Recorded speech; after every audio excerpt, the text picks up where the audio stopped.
Hey, y'all. Welcome back to the Brianna Approved Podcast. I am so excited because today we have the one and only Ben Brown, who is not only one of the original homies for Instagram and being intelligent, but he's also a fellow University of Bridgeport guy. So we love that here. But for those of you who don't know Ben, you will absolutely be in love with him by the end of the episode. Ben is the owner of Body Systems Healing and Performance, which is a Scottsdale, Arizona-based nutrition fitness consulting business. He specializes in designing individual nutrition and fat loss programs. But wait, there's more. He's also the host of the Smart Nutrition Made Simple podcast. We're actually doing a podcast swap today, so be sure to check out that episode. He holds not one, but two master's degrees. The first is from Arizona State in the University in exercise and wellness with an emphasis in strength and conditioning. And the second is from the University of Bridgeport in clinical nutrition. And on top of that, he is also a devoted husband and a father of three, all around badass. Ben, welcome to the show. Wow, what an intro. Thank you. It's so nice to be here. I I appreciate you having am me. super stoked to have you on the show. It's been a long time coming. Yeah, totally. And I'm so excited for you. Your podcast is amazing and I love everything that you're up to. So I'm, psyched to speak. Thank you. It's quite an honor coming from you because I'm sure you are one of the original homies in the podcast world. And it's so inundated now. So I'm sure people are like, oh, no way, another person with another health podcast. Like, what could possibly be said? So we'll definitely talk about your podcast in a minute. But when I Sure. was prepping for your show, this episode, I was looking at your one, tagline, which you talk about, wanting to help fathers and mothers build a better body and, create the energy to show up for their family. And so because you do so many things, I would love to hear what your definition of balance is. And how do you actually know if you've had a balanced day when you check in with yourself at the end of the day and you're like, that was it. That was the There's day no for such, me. I would be the first to admit there's no such thing as balance. That is ethereal bullshit. Love And I that. think that it's something that I've really had to acknowledge and identify over the years because, listen, I think in any element of our life, there's always going to be something that needs to be prioritized. Now, whether it's family, whether it's business, whether it's finances, whether it's health, right? And so, what we often talk about with our clients is we kind of talk about seasons of change, seasons of nutrition, whatever it is, respectively that we're discussing. But it's really understanding is like, listen, there's going to be times when I'm just going to have to be nose down to the grindstone, plugging away on business, where I'm going to have to be really investing time in my family or wanting to be investing time in my family and giving business the back seat, right? And I think so. I think there's always this sort of undulating approach to, at least that's the way that I look at it, is accepting that for me, balance, just given my lifestyle, given being a business owner, husband, father, right? There's a lot of things that are pulling me in a lot of different directions. And so I think it's important to be okay with that, but also sort of determine what it is that I'm prioritizing at any given time, right? So I know, like right now, coming into the, for us health professionals, like kind of coming into the new year, I often look at quarter one Mm. as like, let's go, right? It's just like business, growth, content creation, and really just trying to start the year off right and kind of uphold some of the goals that we set for 2022 here. But then also knowing, okay, Q2 is sort of like, all right, easing up the gas a little bit. Kids going into summer vacation, we're going to be traveling more. So, for example, like we have a 3 week trip to Hawaii scheduled where we like rented a house on the beach on Kauai, where it's like I don't even think there's internet service, if you can imagine that. Love it. Um, I'm fully acknowledging like, okay, that's like for me, I'm going to be backing off, prioritizing family, health, recovery, regeneration. And then, so we just kind of have these different seasons that we're approaching. So for me, that's the idea of balance on a day by day basis. Whew, I just it's it from sun up till sundown. It is a proverbial madhouse, and it's just kind of the way it goes, at least in my life right now. I love that you said that actually, because I think there's two main camps. There's like the grind till you die and like just sleep when you're dead. And it's Yeah, like, yeah, I think that we're done with that. And then there's also the people who are like, you have to just like do a 45-step routine in the morning and right, meditate for 90 right. minutes. And it's like, to your point, I think it is about priorities. And that goes into whether that's prioritizing what's important. We all have the same 24 hours. Like, no one is gifted an extra 1 hour or 2 hours or whatever it is. So I think that is really important. I would be interested to hear. I'm not, like a mom yet or a wife yet and on any of these things, goals for me for sure. But I have clients who they experience a lot of this mom guilt or this dad guilt or the case of I should be doing XYZ or Hmm. comparing or whatever, right? This of all of that stuff, the grind mode. So how can somebody sort of start to detach from those mental shackles, if you will, of playing the should game, or feeling like I have this dad mom guilt because I am trying to do all of this and prioritize and whatever. Like how's that experience been for you, or what would you say to somebody who's maybe experiencing that, now?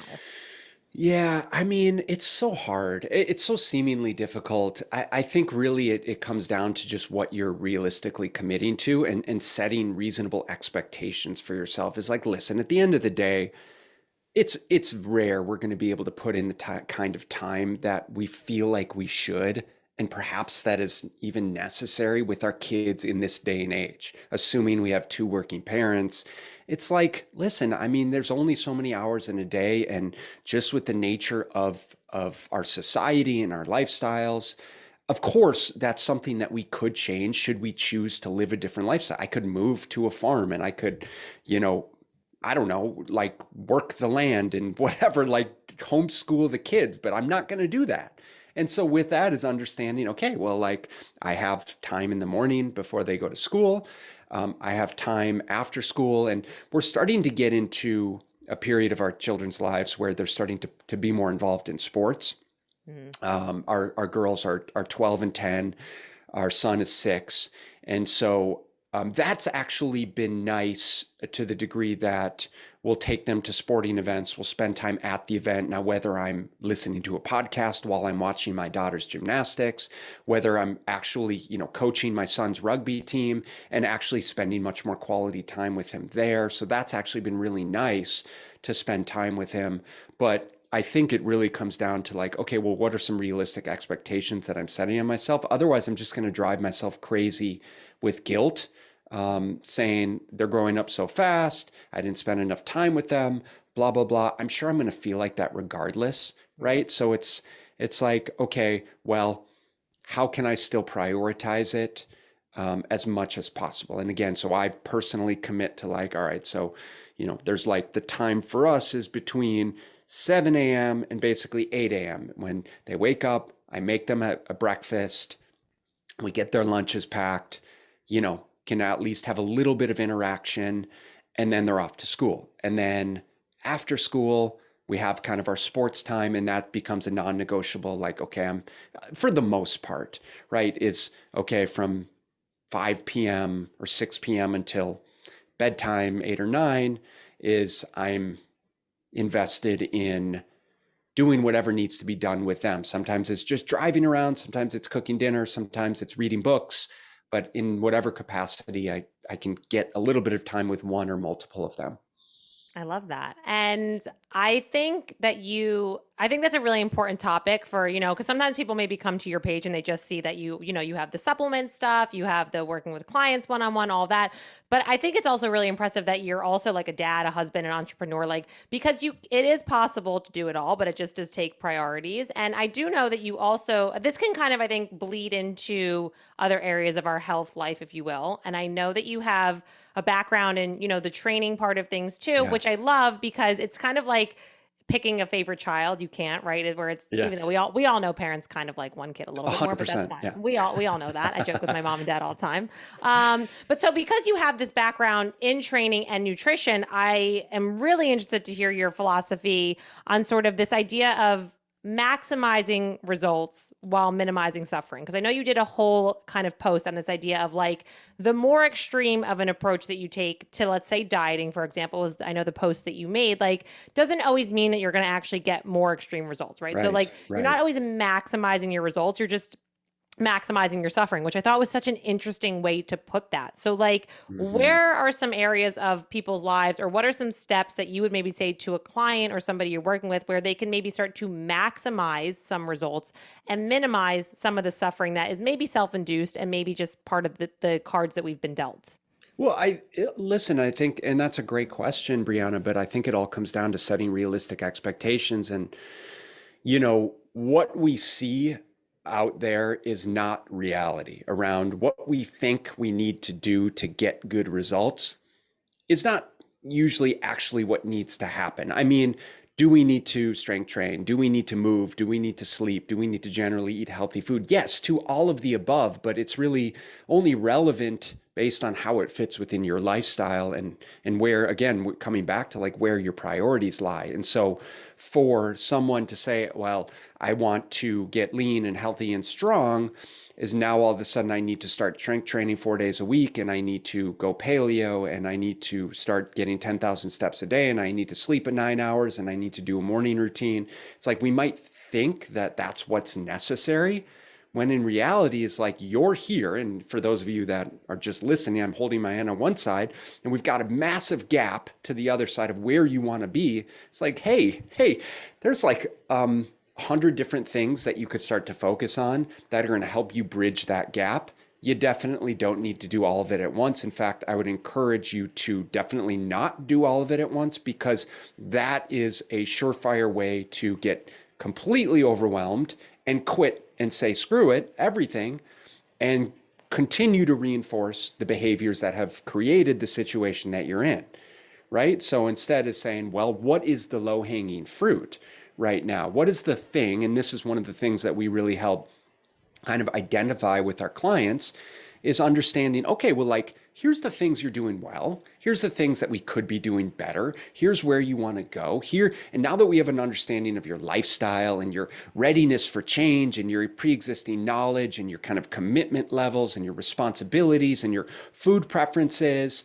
right? And your personality type, is like, okay, it would seem logical for us to kind of start with these one or two things, right? And say, let's really start to reinforce those, right? Committing to maybe just moving enough throughout the day, just starting to walk, right? Just starting to drink more water, just starting to stop snacking so frequently between your meals. Like, all of these things are going to move the needle, right? And when we can start to see progress, we're going to drive momentum, which is going to drive compliance, which is going to continue to drive momentum, right? And that's real ultimately what we want to have happen. So this is almost this kind of hashtag least mode type of approach, right? Is like, we want, honestly, like, I almost want to be lazy about it. Is we want to put in the least amount of effort to experience maximal amount of results until we need to start to enforce the next thing.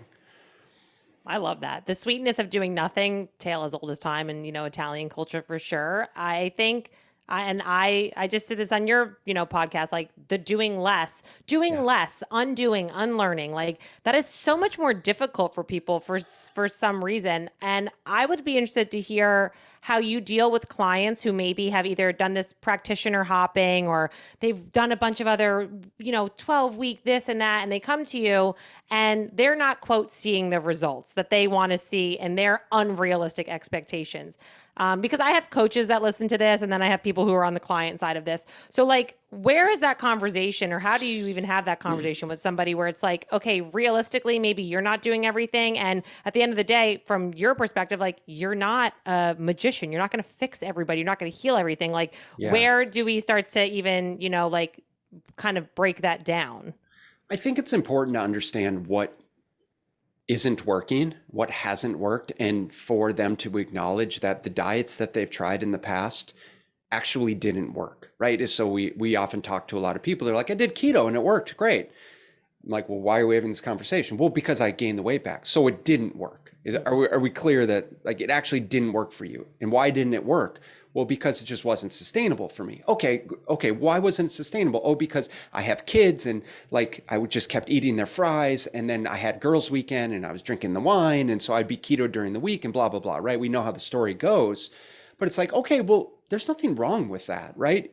Do you want to be able to enjoy some wine and French fries, on the weekend or with your kids and, when you're out and on traveling? Yeah, of course. And so, if I were able to show you how to do that, is that something that you feel would be interesting, or something that you would want to take on? Yeah, of course. And so it's first and foremost helping people understand, like, we don't have to be overly restrictive, right? We don't have to be binary, black or white, all in, right? Having to do these restrictive dieting regimes, if you will, and really acknowledging it's like, listen, as I said, there's sort of a lot of things that we can focus on. Most important is that you're committing to long-term change. And now here's where I'm going to be really open, honest, and upfront with you and transparent, is saying this is not going to happen in 30 days or 3 months, right? Or certainly 3 weeks.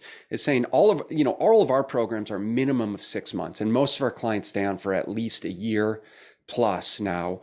And then again, as I'm very upfront with that about that upfront, is by saying we can help you get great results, but you have to be committed to long-term change. And the only way we're going to create long-term change, Brianna, is by helping you change your skills and behaviors around your eating habits, around your lifestyle habits, around your training, and what you're doing and not doing, right? Because we can agree that what you're currently doing isn't working for you, right? That's why we're having this conversation.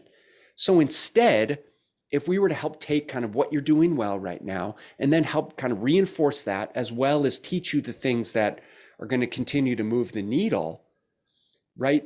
Wouldn't that make more sense? So that at the end of a year of working together, you can walk away from this program not only being your leanest, your healthiest, your strongest, whatever, whichever, and all of those goals you're focused on, but also having the autonomy and the flexibility and freedom to be an adult and say, I'm going to drink the wine if I want to drink the wine. And if I want to eat my kids' French fries, I'll eat them because I know how that impacts me now, versus, well, it's not on the list of acceptable foods, therefore I can't eat that. That's no way to live, right? Yeah. So, I mean, that's the objective, is people need to be empowered to take control of their health journey. This is not our responsibility as a coach. We are your co-pilot. We are your support system. We can guide you, but you have to put in the frickin' work. Yeah. And so it's about acknowledging that there's no short-term quick fix. Like, people say, when am I going to be able to just do whatever I want? It's like, you never can do whatever you want. Yeah. Because you're never going to be able to eat and drink with reckless abandon, which I think is what people are looking for. Yeah, probably. And not have it matter. It always matters. And so it's just helping people take responsibility for that. Yeah. Yeah.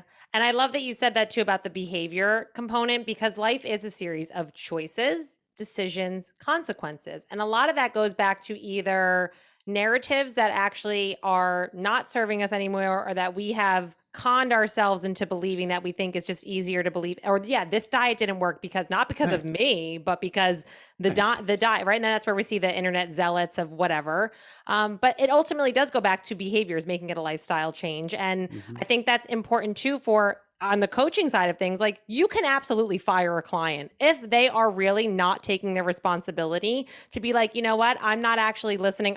You're doing all of the work and I'm just going to now blame you. So I think that's actually a really nice segue into the conversation I wanted to have with you about the topic of calorie deficits. I recently did a video on TikTok making a joke about, oh, so weird, I stopped putting butter and MCT oil and all this stuff in my coffee and then lost weight or whatever. And people were like having arguments in the comment section about it, like going on and on. They were like, this is promoting disordered eating, blah, blah. And I'm like, no, what I'm saying is that do whatever you want at the end of the day. But at some point, the original quote fat burner is calorie deficits, right? Like, we do at some point have to be aware of that. And I know you did this idea of, if you never track, you'll never know. So where are you seeing some issues with, either chronic dieting, if somebody's even ready to be going on a diet, the idea of quote, broken metabolisms, just, I would love to hear all of your philosophies on that, because those are some hot button topics. Hell yeah. I love that.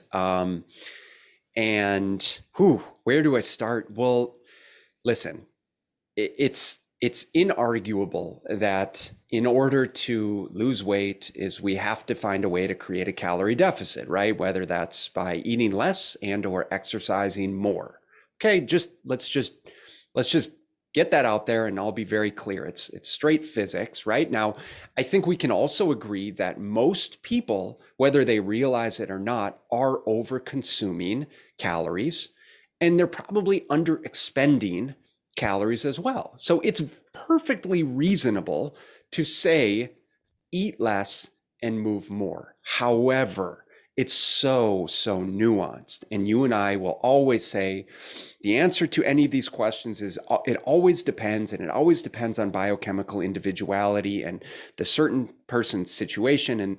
And certainly there is going to be a percentage, albeit a small percentage of the population, especially people that have been chronic dieters, right? Where we're going to see a myriad of issues associated with undereating, with perhaps some level of metabolic compensation based on the fact that they have in fact been undereating and or overexercising perpetually for a period of time. Now, I don't really want to get too much into the nitty gritty of that, but legitimately what I have observed is that there are legitimately people that are potentially under eating calories relative to, again, like theoretically what they should be eating for their, you know, um, lean muscle mass, for their body fat levels, for their height and weight, for their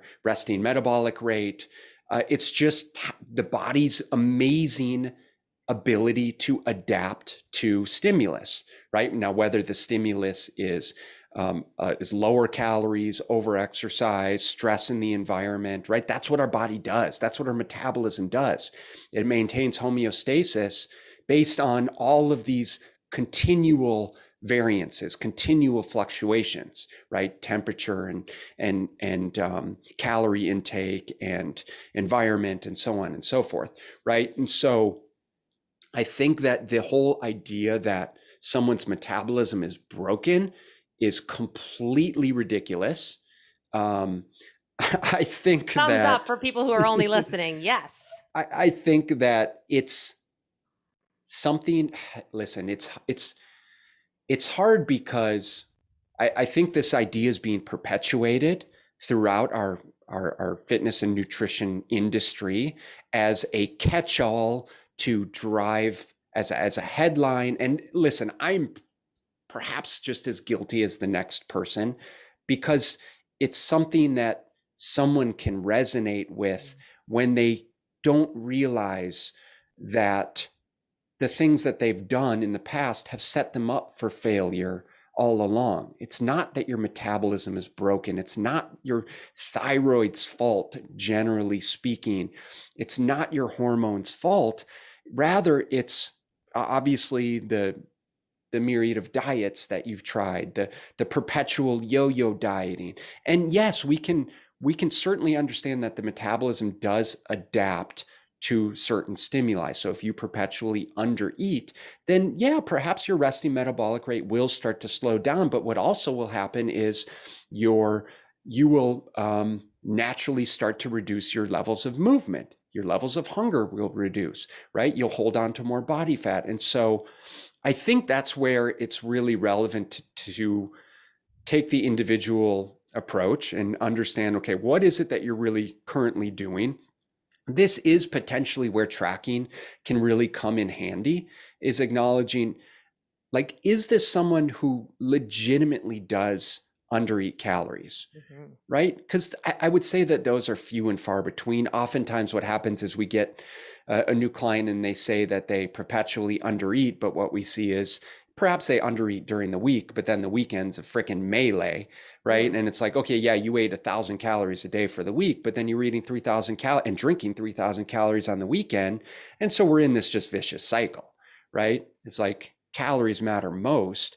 And when you're doing that to yourself, it's no surprise that you're holding on to body fat, right? So understanding, listen, the metabolism is doing what it's supposed to do. It's our responsibility to start to provide the appropriate stimulus to put our body in the best possible position to gain muscle mass, to lose body fat, to restore homeostatic function, energy levels, sleep, mood, energy, cognitive function, libido, digestive health. And that's what needs to happen, whether or not we are leveraging tracking to change our behaviors. Absolutely. I'm so happy that you brought that up too about this idea of your metabolism isn't broken. And we're not talking, in case people are so sensitive, we know we're not talking about people who legitimately are working through eating disorders. They have disordered relationships with food. Like that's very serious stuff. You should be working with a therapist. You shouldn't Yeah, even, the word diet shouldn't even be coming out of your mouth, right? Like that's a right. totally different, that's not who we're talking about. What I also see, which is very annoying, I'm sure you see this too, the people who are promoting it the most were the people at one time who were also posting all the pictures of their low calorie food and this and that. And now all of a sudden their quote metabolism is broken and they had to reverse diet up. And now Mm, they're taking on clients miraculously with no nutrition background or whatever. hmm. And that is where I think it is dishonest and misleading to people. And then the second layer is, yeah, your metabolism isn't broken, to your point. You've undereaten all week long and then you just went batshit crazy on the weekend and then created a cycle, you know? And so that's where I think people then add in saying, okay, well, I'll just do a waist trainer on Monday. I'll do more cardio. I'll take a supplement, which I would actually love to hear because I know that you have your complete essentials Hmm. supplement. And I want to hear about the inception of that because I think there is absolutely a time and place to add in supplements to already healthy diet, lifestyle, foundational stuff. So if somebody was coming to you, they're working with you for a while, they want to add this in here, talk to me a little bit about your supplement company because that's amazing and a huge accomplishment. And there are so many garbage supplements. I've been in the nutraceutical world for 8 years. I work with private label manufacturing. I get how shady it is. So hats off to you for having an amazing product. So can you tell the people a little bit about your product and what people maybe should be looking for in general if they're going to be adding in a supplement? Yeah, sure. So our complete essentials is it's been quite the journey. I think we formulated the product around 2015, and the inception was really like, I was training clients in person still at the time, and I was having clients taking, 5 or 6 different products in and around their workouts. And one of my clients, James, was like, dude, this is kind of ridiculous. Like, it's like a lot of product. I was having to take it, essential amino acid capsules and like BCA powder and then like electrolytes in their water. And then we were using citrulline malate powder. So he's got like 5 different bottles. And he's like, this is really ridiculous, dude. It's expensive. It's time consuming. Like, I'm just not going to stick with this. He's like, why don't you just create your own product? I was like, well, I wouldn't have the first clue about how to do that. He's like, well, coincidentally, my brother-in-law is a manufacturer. This was here in Scottsdale. Why don't we just sit down with him and you kind of, we can hash it out. I was like, all right, fine. And so long story short, we sat down. I made kind of a longer laundry list of the things that I wanted in a product. And I had been studying for a few years with Charles Poliquin. You Mm, familiar with Charles yep. Poliquin? Yep. Rest in peace. World renowned strength and conditioning coach, brilliant, brilliant guy, very polarizing in many different capacities, but absolutely brilliant when it comes to sports supplementation and performance. And so I felt like I was kind of on the cutting edge of sort of what he had observed, because he was always about 10 or 20 years ahead of the research in Always. terms of products and supplements. And so just learning from him, I kind of knew the stuff that worked that we didn't really know about yet in sort of terms of sports science. The essential amino acids being one of those relative to just the BCAAs. And to be clear, the essential amino acids are 9 of the essential amino acids versus just the 3 BCAAs, the branch chain amino acids. So BCAAs are just 3 of the 9. And these are all the amino acids, the building blocks of protein that we need to get from food, right, or supplementation that our body can't manufacture. And there seems to be you know, a really nice response in terms of when we can leverage those proteins in and around training, to say nothing of just our general protein needs, which for a lot of people, they need to increase those anyways in their daily life. So anyways, long story short, is we came up with this comprehensive product, hence the name Complete Essentials, is predominantly the essential amino acids to fuel yourself in and around your workouts. I was working with a lot of busy moms and dads, so to speak, and coming in training first thing in the morning, right? Not eating any breakfast, and then going home and kind of running around with the kids and getting them ready for school. And so we knew we wanted to kind of have a bolus of nutrition around that time frame. And so it was, okay, we're going to provide the proteins necessary. We're going to provide the electrolytes.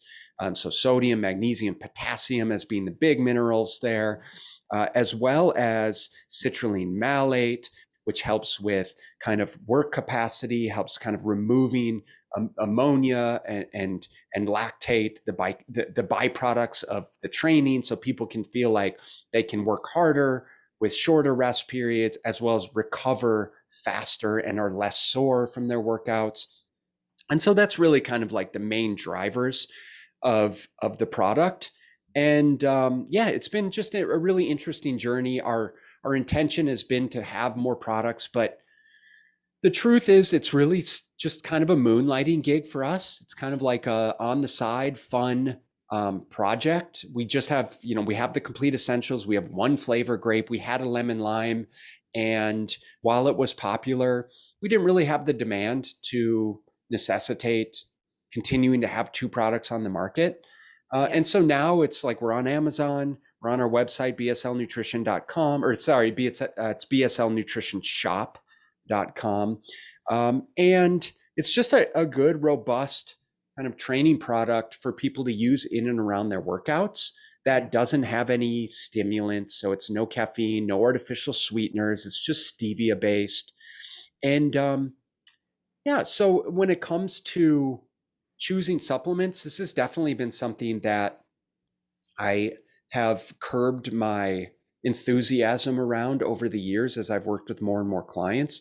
Initially was kind of out of the gates, especially someone studying from Charles Poliquin, who's the supplement king, was like, you need to be taking all of these products. And as I've alluded to, is we really want to take this less is more approach. And I think that, and Brianna, this is something that I've really started to acknowledge and observe, certainly in our coaching practice as of late, is like the things that we can do to not overwhelm the client are going to be the reasons why the client continues to be successful, right? Is it's really easy to overwhelm someone depending on where they're coming from.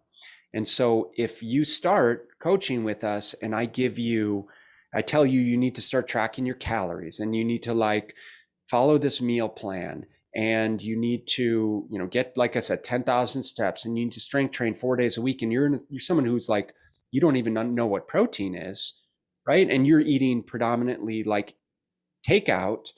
Well, gosh, what a gap that's going to be to bridge. How overwhelming is that going to feel, to say nothing of if then I'm like, okay, now here's your fish oil, here's your multivitamin, here's your blood sugar support, here's your sleep support, like here's your digestive enzyme. You'd be like, I'll see you later, man. This is just not going to happen. Yeah. And so with that is I've really started to introduce supplements later on down the road, because we fully understand that the nutrition and the lifestyle are going to be the biggest drivers of change. And if and when someone is ready, then we'll start to talk about how and why we would incorporate supplementation. And usually it's condition specific, right? Around, do we need some digestive support? Is it someone that, needs just a little more supplemental protein? Perhaps they need some magnesium for helping calm their nervous system, right? Maybe it's vitamin D supplementation. Maybe it's just a comprehensive multivitamin, multimineral. Maybe they have some specific blood chemistry issues that need to be supported through some herbal protocols. But really, it's been very, very generalized, very foundational. And really the way that we work with it is is just supporting companies that are GMP certified, what we call kind of practitioner grade companies, right? They're the pharmaceutical grade supplements that we know are leveraging therapeutic doses of the ingredients, and the ingredients on the label are what's actually in the product, right? And they're what's also substantiated by the literature as to what we know are going to help people get the results that they're looking for, right? Yeah.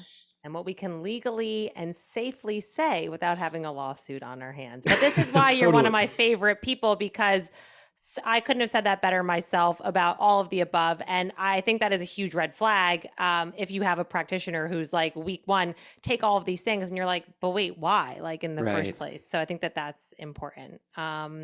I could have you on all day, but before I let everybody know where they can follow you, and just so everybody knows, all of his information will be in the show notes. So where you can buy his amazing supplement, you can work with him, all that. I want to do some fun semi-rapid fire questions, because some Sweet. of them are a little bit more than like a yes, no, but Okay. some of them came in from some people on Instagram. Oh, Some of them interesting. are All from right. myself. Okay. So Okay. are you ready for some fun I rapid guess. fires? Yeah, I Okay. guess. Let's First go. things first. Okay. Is this bro science or real science? If it's not burning, you're not working hard enough. That's pro science. Bro science. Glad to hear it. Okay. 100%. Is squatting bad for your knees? No. Are You kettlebell want me to swings? elaborate? Yeah, give like a little Go. elevator pitch. I mean, like, listen, if you squat and it hurts your knees, don't squat. It's like squatting's not the end all be all. So let's get out of this, binary approach to nutrition and fitness, because the answer is always it depends. So Yes. don't ask dumb questions. Okay. First of all, and seriously, like, don't ask dumb questions. And then beyond that is like, okay, now let's look into why perhaps it's hurting. And is there something that needs to be changed with your form? Hey, squatting's not for everyone. We all have different lever arms and height differences and whatever. So I guess it depends on your goals, what you're looking to do, because there's a lot of ways we can work around a squat. Absolutely. Most of the time, just don't try and dry raw dog 145 on the squat rack and then wonder what's going on with your knees while they're I'd take buckling. like 8 sets to warm up. So Agreed. yeah. This was an interesting question. What is your opinion on the benefits of unilateral versus bilateral strength and conditioning movements? Any sort of hype, I any bro mean, science, any no, benefits? I think in the initial stages, I think if someone is new to strength training, they are going to significantly benefit from more unilateral exercises because of the nervous system demand, because of asymmetries Love in the that. body, and so because of teaching movement patterns. However, it really depends on that person's level of experience, coordination, skill, development, because again, strength training is a skill. Right. So if we go directly into unilateral, so one-sided Romanian deadlift with the kettlebell, is like, dude, do they even know how to hinge at the hips? Right. And if they don't, well, okay, that's going to be a really complex exercise to teach them. So perhaps it would make more sense to teach them a bilateral, right? A regular Romanian deadlift so that they can learn how to hinge before we move them to unilateral. But in that same circumstances, like maybe if their knees hurt when they squat, well, maybe we should start with like a split squat, and we're doing more one side at a time so that we can get that ankle flexion, knee flexion, hip extension, right? Movement down. Love that. Okay. Bro science or real science? Pilates will make you look toned, and lifting weights will make you bulky. Eating too many cupcakes will make you look bulky. Love that. Yes. Can't, that's it. The exercise is very little correlation to weight loss. We know that very clearly in the research. Agreed. I'm with you. Okay. Favorite piece of gym equipment, or a piece of gym equipment that you think is the best bang for your buck for people to invest in? Ooh, man. That's hard. Again, is I would really base it on the person, but my favorite piece of gym equipment would be a glute ham developer reverse hyper combo, Mm. because you can strengthen. So I feel like the hamstrings are the most neglected muscle group on the body that have the biggest bang for your buck in terms of creating balance throughout the body, preventing knee issues and lower back issues. So with the reverse hyper glute ham developer, we can train the hamstrings and the glutes and the lower back in a bunch of different ranges of motion and coordination patterns. So from like an athletic development standpoint, that is a great and underutilized piece of equipment. For the general population, I would probably say,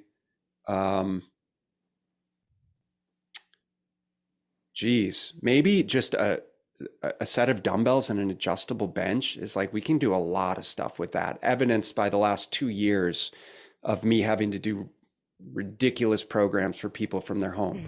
Absolutely. On the opposite side of that, what is either the most overrated piece of gym equipment or the most overrated gym movement? I know. I'm like the most Barbara overrated. Walters of health This and is fitness. great. These are fun questions. I like this rapid fire. The most overrated is the half Bosu ball. I knew you were going to say that Bosu because ball? I agree. Yes. God, does that thing suck? And doing any type of other exercise while you're on the Bosu, just stop it. Just stop, please. Okay. And beyond that, let's see. What the most overrated? What was the second part? Most overrated movement, but yeah, anything on the Bosu ball, basically.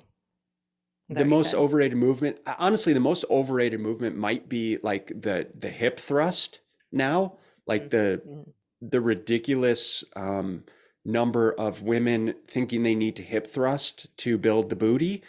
Listen, it's a great exercise, but I think people are putting themselves in some compromising positions, just based on the bench height, the amount of weight on their hips, low back integrity, so on and so forth. With that, then, if you have a girl coming to you who's like, I want to have a Kim Kardashian booty, which I don't understand this trend, but whatever, what would you say is the best booty building movement? Pick better parents next time. Yes. Listen, guys. I mean, there's only so much muscle mass you're going to put on, and so I would say like high box step ups are great for engaging glutes. You know, any kind of split squats are great depending on the position of the torso. You know, so squatting is great for engaging glutes. Squatting is great for engaging glutes. So assuming you're getting low enough in your squat. Reverse hypers are great for building your glutes. So there's a lot of different things that you can do beyond just hip thrusts and clamshells. I agree. A recent book that you've read that has had a profound impact. It could be either on your mental health, emotional health, financial health, anything. Or it could be a podcast episode that you listen to or something like that. A recent book that I've read, I'm forgetting the name now. Shoot, it was a book on finances. You know what? I'm spacing it. We'll put it in the show notes. We'll circle back to that. It might be like Money Mindset. Okay. All right. We'll fact check it later. We'll have to circle back. I apologize. I'm spacing on the name of it, but it was really good because it was giving a very practical approach to basically investing in finances, in sort of it's you know what, it's a very similar analogy to what we talk about around nutrition and fitness. And I think that if, you know, when we talk about investing, it can feel incredibly overwhelming, and we feel like, I'm 40 years old and I haven't really I don't have a savings, you know, and I don't have enough money in the stock market, and I'm not going to be able to retire and so either I've missed my window. But the reality is like, well, you could probably start putting something away today, tomorrow, the next day. There's a beautiful thing around compounding interest. And it's the same thing with our health and fitness. It's like, what can we do today that's going to compound over time? And so the author, which I wish I could remember, does a very good job of giving stories and analogies and using great examples of people like Warren Buffett, who all they've done is really, it's not like they've made these incredible investments, but they've played the long game, right? Is they've just put a reasonable amount of money for a very long period of time and let the market do its work. And it's same idea. So it really resonated with me in that capacity. I love that. I absolutely love that. Most overrated supplement you see currently trending, or maybe one from the past. Like pre-workouts, probably. I knew it. That was It's going to be just one of my questions, but I nixed it. I love that. okay, cool. Yeah. I only have a couple more. I have four more questions, and then Okay, you got a good you're questions. free. Like, Thank you.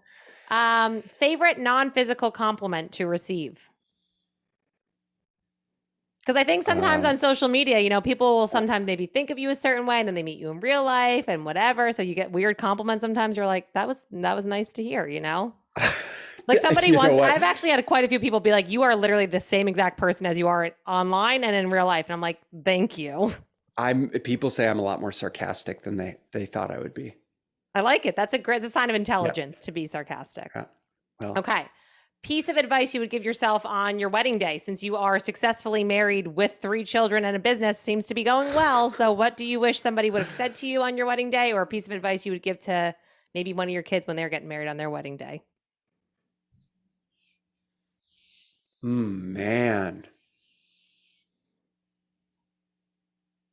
on my wedding day, Or maybe after a year of reflecting on marriage, you're like, this first year, there's a lot going on. And we have. I think, I think is like just be open to changing, right? Is be open to the fact that you are going to change as a person, your wife is going to change as a person, and your relationship is going to adapt as you grow, and it's a beautiful thing, but it's also going to be a challenging thing, and so understand that it's going to take work in that capacity, but it's also going to help you build a better relationship, right? So be ready for it.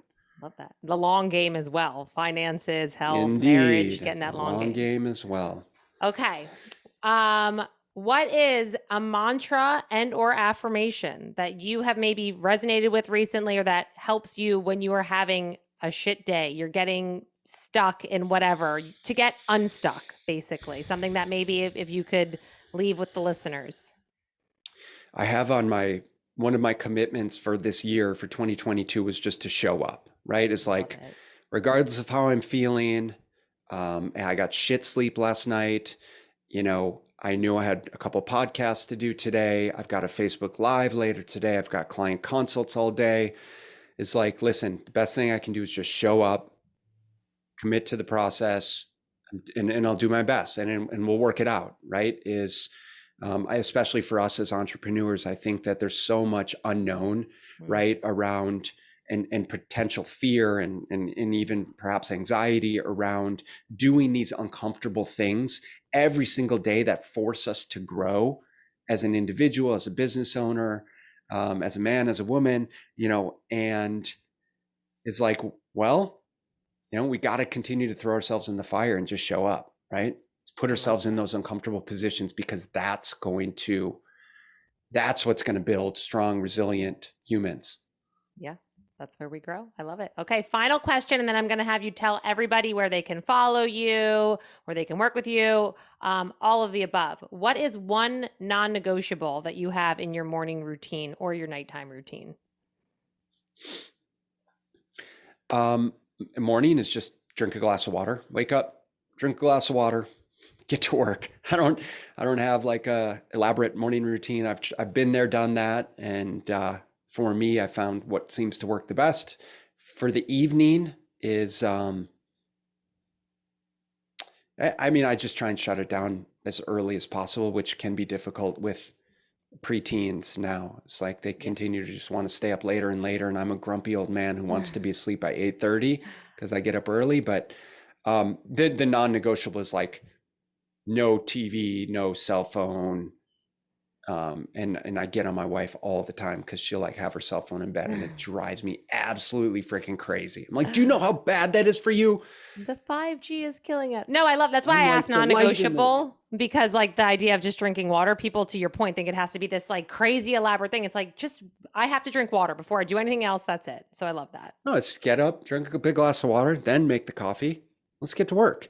And same I thing love for bed. It's like turn the lights off, you know, get your phone out of the room and commit to going to sleep at a reasonable time. Like you'd be amazed at how much other stuff falls into place if you could just commit to a couple of those habits.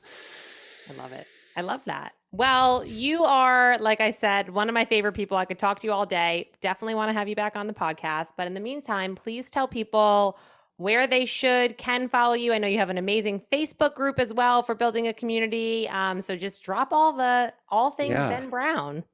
Thank you. Yeah, it's pretty straightforward. I mean, we're at BSL Nutrition on Instagram, I suppose, Facebook. So we have a podcast called the Smart Nutrition Made Simple Show. That's everywhere, I believe, where podcasts are heard. By that same token, we have a private Facebook community called the Smart Nutrition Made Simple Community, and all you need to do is go to smartnutritionmadesimple.com to check that out. And then our website is bslnutrition.com. Stands for Body Systems Labs. So you'd mentioned at the beginning our company Body Systems Healing and Performance. Then we transitioned into Body Systems Labs, and now we are kind of just known as BSL Nutrition. Love it. It'll all be in the show notes. Ben, thank you for your time and for your knowledge and for being you. And thank you for being on the podcast today. Thank you, Brianna. I really appreciate it. It was great catching up. Thanks. Ciao. Talk soon.